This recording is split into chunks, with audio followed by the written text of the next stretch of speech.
Првото тоа што се гледа е 140 минус кај Мицко и 40 минус кај Максо. Значи 180.000 помалце. Се они може да кажат ментална гимнастика. Објаснувањето не држи вода затоа што многу поголем број на кандидати има на локалните избори кои што директно се инволвираат со своите микросредини, микросемејства, поблиски, подалечни пријатели и така натаму, така што би требало да кога се борат, да речеме 10.000 луѓе за позиција, би требало да има многу поголема мотивација, меѓутоа се гледа дека за 5-16-17 месеци колку се доста од луѓето видоа за што всушност се работи. Ова не е добро, прво за владеачката структура, но и за опозиционата структура, затоа што се покажа дека нема ни консолидација никаква во опозицијата, нема идеолошки поттик. Значи ова тело кое што казнуваше лани и гласаше за Мицко, не се определи да го казнува оваа година, туку се определи да абстинира, на тој начин му направи чист мандат. Меѓутоа индикацијата е сериозна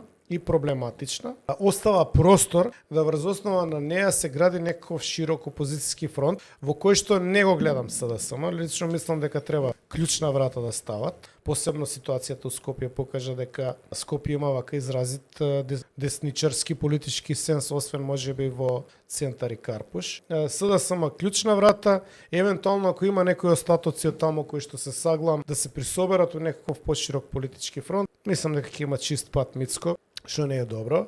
Концентрацијата на моќ е преголема.